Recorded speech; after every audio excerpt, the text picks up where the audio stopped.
Hello everybody, welcome back to Mixes from Africa. We are continuing in our series of Mixcraft plugins, and today we're going to be reviewing the Acoustica Compressor and the Classic Compressor. The role of a compressor is simply to reduce the dynamic of a signal.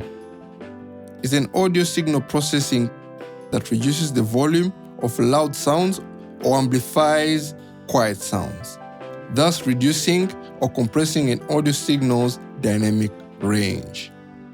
Alright, let me put it in simple terms for us. Having a look at this wave here, at this audio signal, you will realize there's some parts which are rather quiet and other parts which are loud. And so the role of a compressor is basically to reduce these loud parts and to increase these quiet parts, so that the difference between the two is not that much. Once you have done that, you have reduced the dynamic range, and that's the role of a compressor. Let's begin with the Classic Compressor that is inbuilt into Mixcraft.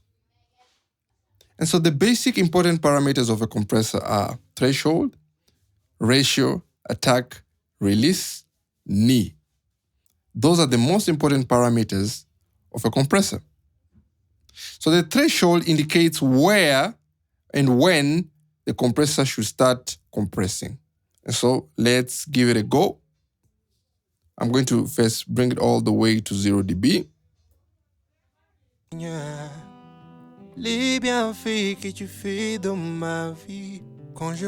I'm then going to reduce the signal until it starts compressing.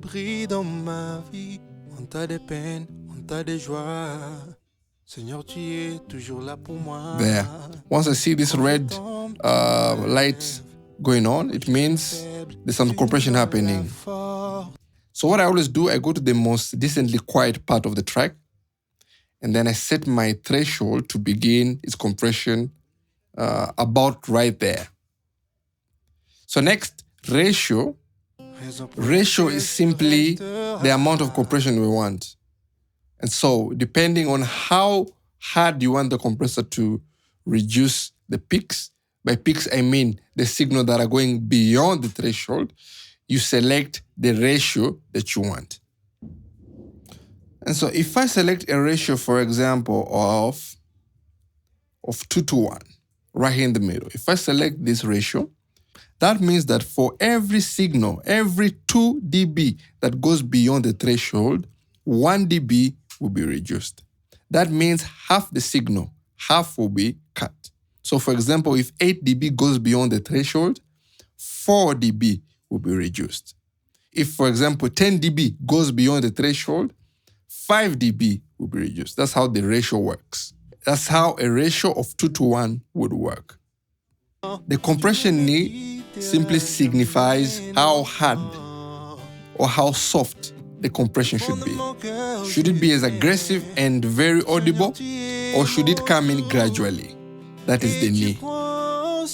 Having a look at this graph before us, you can see when they talk about soft knee, you can see the curve is softer. But when you look at this red line over here, you find that it's a bit more aggressive than the soft green line. So that's the basic difference between hard knee and soft knee. And so for our case here, we're just going to do a soft knee. The attack is a parameter that determines how fast the compression will start to kick in. So depending on the instrument and what you're looking for, the attack can go from fast to slow. Generally, my vocals, I like to use a fast attack. So you can see here, 0.5 millisecond to slower, 500 milliseconds. So it depends on what you're looking for. But for me, in my vocals, I prefer a fast attack. The release simply signifies how fast you want the compressor to let go of the signal once it's below the threshold. So how fast should the compression release the signal once it's below the threshold? A quick release is always okay for that transient to go through, and so right here is fine.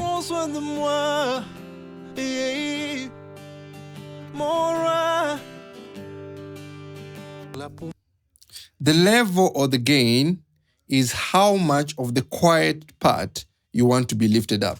Because remember what I said at the beginning, the role of a compressor is to simply reduce the dynamic range, meaning reduce the peaks and elevate the quiet parts. And so the level indicates with how many dB do you want the lower levels raised. And so we're going to raise it up a bit. Moi, quand je tombe, tu me relèves. Cool. Quand je suis faible. The ratio is the real indicator of your compression. So I'm going to increase it so that the compression is more aggressive, so that the quiet parts and the loud parts almost sound identical, and that the dynamic range, the difference between the two, is not that great. Let's listen again to the quiet part. Là pour moi. Quand je tombe, tu me relèves. Let's go to the loud part. Quand je suis mon roi. Okay, let's increase the ratio. Jésus. Oh, à jamais. As you can hear, it's not being squashed. Let's hear. Pour moi. There we go. Quand je tombe, tu me relèves. Go on the loud part. Mon roi. There you go. C'est toi, Jésus. There you go. Once again, let's release the ratio so that you can hear the difference again. Let's go on the quiet part. Là pour moi. This quiet part. Quand je tombe, tu me relèves. Let's go on the loud part. Mon roi, c'est toi, Jésus. As you can hear, when I released the ratio, the loud parts became even louder. So let's increase it again to somewhere there. Oh, à jamais.